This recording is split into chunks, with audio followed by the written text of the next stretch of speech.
Hello, hello! Today we are going to talk about the 4 different phases in your menstrual cycle. And if this is like basic knowledge for you, as we say in Swedish, if you know it like your own pocket, then you can do something more important with your day.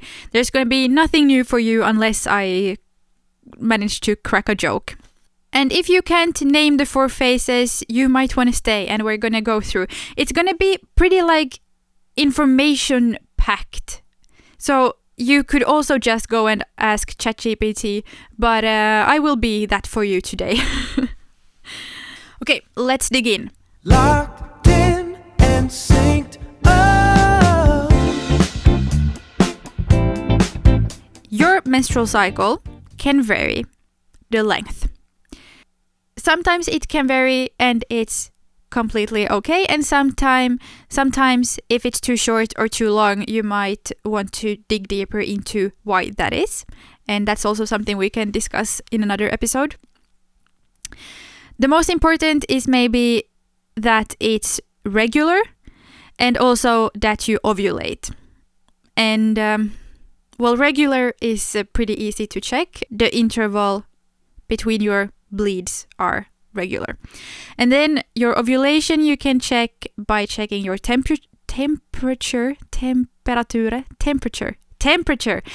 It should increase after your ovulation, so it should be around day 14-ish, but you would probably want to start measuring your temperature maybe already on day 7, or you can order a ovulation or a hormone test online, like a kit. There's a bit different ones. There's you pee on it. Yes, it's like a pregnancy test, but it tells you if you're ovulating, and it can also check other hormones. So you want to check for the LH, luteinizing hormone. So it's the one triggering your egg to release. So your period can be different lengths, and that's usually okay, but you want them to be regular and you want to be ovulating. Okay, moving on. The 4 different phases. You have menstrual phase, you have follicular phase, you have your ovulatory phase, and your luteal phase. What is a little bit confusing is that some people like to start, call follicular phase your first phase, but then the days are still the first day is still the first day of your menstrual phase. So then it gets a little bit confusing, but we will stick to the maybe most common version, which is that the menstrual phase is the first phase. And just to be clear, they are still in the same order. It's still science backed. It's just how you like to name them, like what phase is the first phase. Sometimes I understand that people want to call the follicular phase the first phase because it's more like feminist in a way, that your cycle starts with building, getting stronger, and not bleeding. I guess it was easier to track the bleed, so that's why that's the most common phase to be called the first phase. Anyways, now I'm confusing you. Gosh, I'm sorry. Back to basics. So, menstrual phase, your first phase. It starts on day 1 of your cycle. Let's think like a circle. So we start at the top. It's day 1. Menstrual phase. Day 1 to day 5. Again, this is really individual. Then we have the follicular phase. About from day 6 to 13. Then we have the absolutely shortest phase, which is your ovulatory phase. That is when your egg is released, if you are ovulating. And then your longest phase, the luteal phase, from day 17 about to day 28, or however long your cycle is. I can already feel that delivering facts is not my strong suit. I'm more storytelling. I get so exhausted from just giving you facts. But let's get through this together. Menstrual phase. That is when you're shedding your lining. So you're bleeding. You're cleaning out. It's cleaning day, or 5 days or whatever. This is also when your estrogen and your progesterone are at their lowest. So basically, I was going to say all your hormones are at their lowest, but basically, yes. You might be more tired, more sensitive. You are more introspective. Introspective. So it's a really good time to be like analyzing your life, or not analyzing, but like assessing what needs to be done and where you want to be in a month and how your month was and how your week was and so on. It is also when your two brain halves, so the one that is more like creative and dreaming and feeling and so on, and the one that is more stats and facts and logic, when they are the most connected. So it's a great time to make decisions because you will probably make the best decisions, like the most balanced, let's say. Time for a disclaimer. If you're experiencing imbalanced hormones, then it can also be that my descriptions now are not at all aligning with your experience. So just a disclaimer that, first of all, everybody is very different. So what is happening in the body are facts, but like the feeling or the experience can of course vary. And also if you're experiencing hormonal imbalances, yes, that's the word, then you can have a totally different experience of your menstrual cycle. So continuing. Oh gosh, this is gonna be such a boring episode. What else? Shedding lining, lower energy, brain halves connected. And yeah, so this is not maybe the time to do like your heavy workouts. This is more the time to go for a walk. And we will still encourage movement, of course, all day, every day. Not all day, but every day, definitely. But like slower. Overall, this is the phase when you want to rest. Rest and reset. So walks and maybe some yoga or Pilates or something. Moving can also help ease cramps, so it's not off the table. Your metabolic rate is lower and your digestion can feel like slower or more sensitive. And then nutrition, iron-rich food, because, well, you have experienced iron loss from bleeding, and warm, nourishing meals. You don't want to put any extra stress on your body by making it have to process cold food. Magnesium or omega-3 can help ease cramps. But then again, if you bleed a lot, you might not want to eat omega-3 because that could just worsen it. So, yeah, your body, you do you. But at least you know like the options. You don't have to go straight for the drugs. You can try some supplements like magnesium or omega-3. To make it like easy to comprehend, some people like to call the menstrual phase your inner winter, which makes a lot of sense because that's like when it's the slowest and I don't know, like the cozy feeling, cuddling up, resting winter, like the bears go for a long sleep or the hedgehogs, or anyways, that's your vibe. Follicular phase. This is your inner spring. Everything is growing, rebuilding.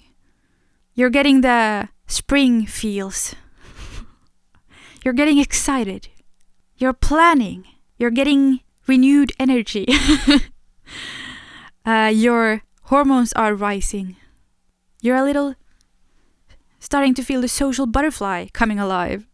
Your insulin resistance is high, which means that carbs are used efficiently.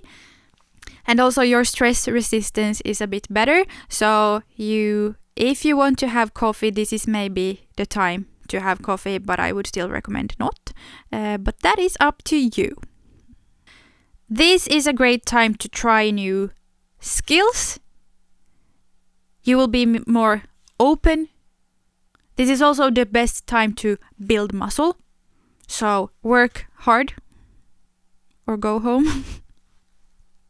I'm sorry I'm being so dramatic today and mean, but this is the time to build muscle, to work on those squats. So increased intensity, increased load, HIIT workouts, anything exciting. This is a time to try new stuff and be open-minded. This is when you want to dream big and make plans and be excited about things, but just remember you will be back in the menstrual phase again, so you might not want to plan all your social activities to your next menstrual phase or even luteal phase. If you're super excited, maybe spread them out or just leave them or plan them for your next ovulatory or follicular phase. At least if you have a tendency to, when the day comes, just feeling like not going, tired and want to stay in bed all day. It's completely normal, and actually I would encourage you to do that, to not plan too much social activities during your luteal or menstrual phase, because it won't be giving you as much probably as it would in your follicular phase or ovulatory phase, and it will take more energy. So if you want to manage your energy well, then leverage the different phases. Okay, gosh, this is so complicated, or it's not complicated, but the language. Ovulatory phase, the absolutely shortest phase. This is where I want to say bubble, but I don't know what it's called, but let's call it bubble, that your egg is in. It bursts and releases the egg, and that's your ovulation. Your estrogen is at its peak, testosterone is at its peak, and right before the ovulation, LH is at its peak, because that's the hormone triggering the release of the egg. Your energy is at its peak, and your performance, your pain tolerance, is at its peak. So this is the time to lift heavy, do the HIIT training. If you manage to time a competition to your ovulation, good for you. Your skin might be extra glowing. You might feel that it would be nice with some sexy time. I always start looking at baby stuff in the store for some reason. Then I'm like, oh yeah, it's you don't have to worry, babe. It was just this time of month again. And even if you're not trying to conceive, the ovulation is still giving so many benefits to your hormones and your mood and just the whole cycle. So yeah, ovulating would be a goal. This is also the time to stay hydrated and eat prebiotic food so that you eliminate all the excess estrogen and make room for your progesterone, which we will talk about now.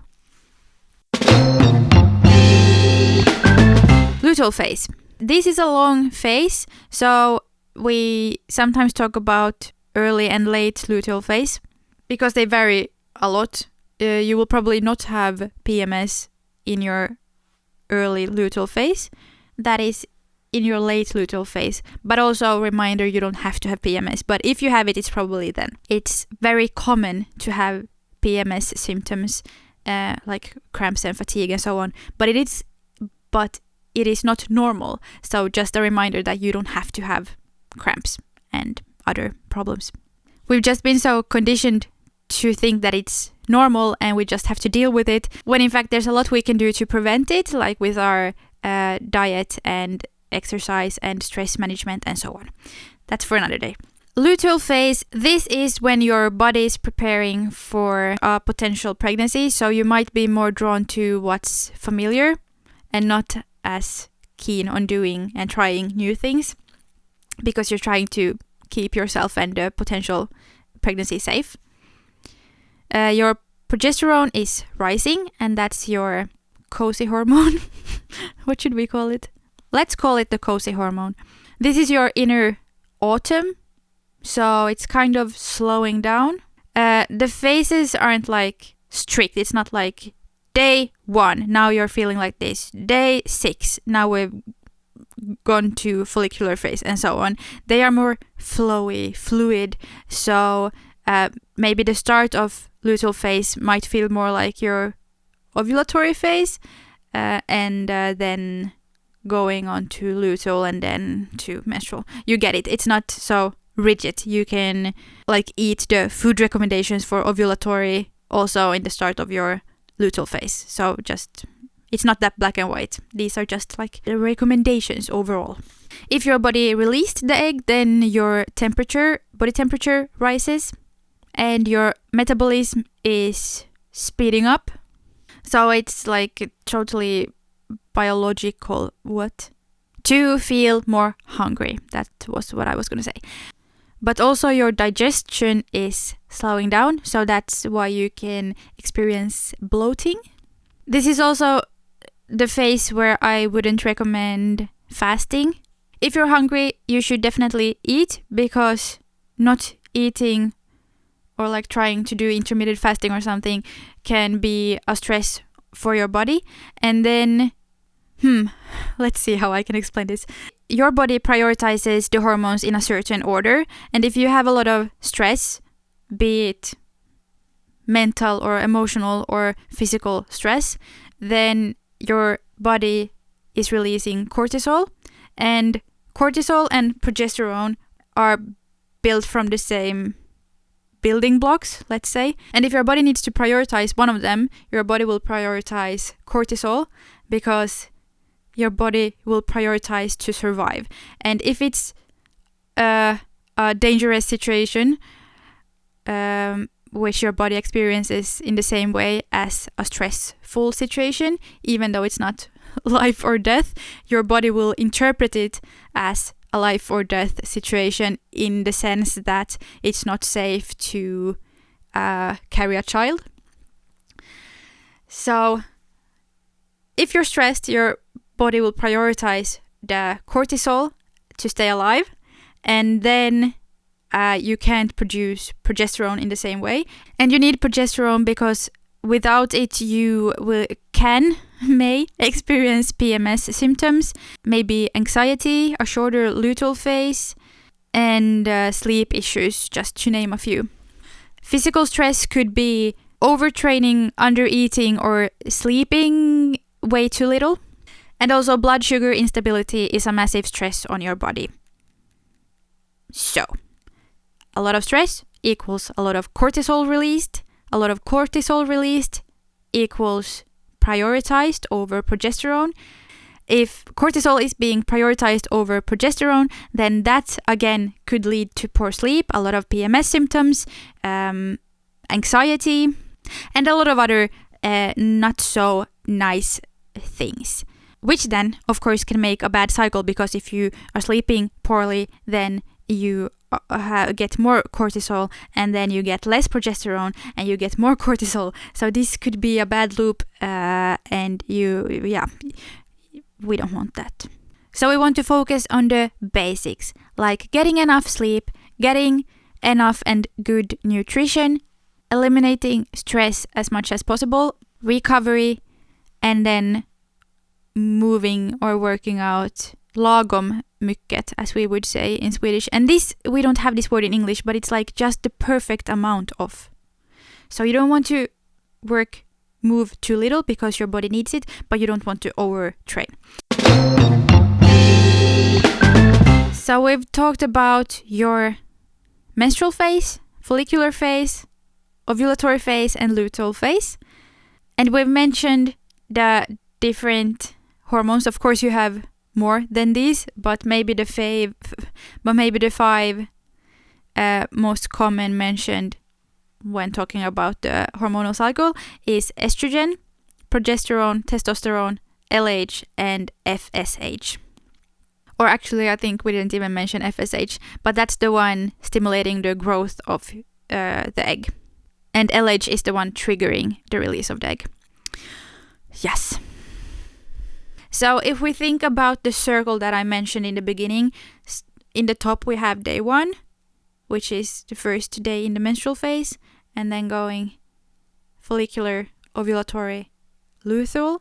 Then the first half, your estrogen is dominating, and that's the performance and growth hormone. And then from like the other half, progesterone is the big star of the show, and that is your recovery and slowing down hormone. Fast recap. Your metabolism is the lowest during your menstrual phase and the highest during your luteal phase. Your brain is the most sharp during your ovulatory phase and the most introspective during your menstrual phase. Training strategy. Menstrual, gentle and slow. Follicular, start building strength. Ovulatory, peak performance. Luteal, slowing down, still doing weight training, but not like high performance. Because weight training, by the way, is very important for women. Because talking about estrogen, after, I don't know, you need to check my facts now, but I think it's after 25 or after 30 or 35, 30, I don't know. When you are grown up, your estrogen decreases. And when your estrogen decreases, you are more prone to bone density loss, so osteoporosis. By lifting heavy, you are preventing osteoporosis by like 1,000,000,000%. You might have to check that fact too. Point being, lifting heavy is important. Lifting heavy also during your luteal phase is important, but you don't have to go like all in. You don't have to do like HIIT and other crazy stuff, but still lifting weights is good. It's easy to feel like the first half of the cycle is somehow your better half, but all the different phases have their own strengths. What makes it difficult, I think, is when you try to push through in the same pace and expect the same from your body throughout the month. For example, going back to that the second half would be your bad half. It's not true. You are much more detail-oriented, so it's a great time to tie up loose ends, like finish projects, deep clean your house, spend time with your closest family, and just get things done, tie loose ends up so that you can start from a clean slate or maybe from a clean house and on new projects later in your follicular phase, for example. It's easy to dread the menstruation phase or the days leading up to it, but the months where I have synced up and lived my life according to my infradian rhythm, so my 28-day cycle, I feel just calm. I feel relieved. Menstruation and ovulation is, after all, our 5th vital sign. I feel clear-minded. I don't have any cramps or fatigue. I might be a little bit tired, but it's also the phase where I prioritize rest, so it's just a lot of me time. It's amazing. I love it, and I think you could too. Thank you for being here. Thank you for listening. I would love to hear from you, so I know who's listening. Shoot me a DM on Instagram at elinpofs, or comment if you're watching on YouTube. Now go have an amazing day. Thank you for listening, and I'll see you again soon. Hej då!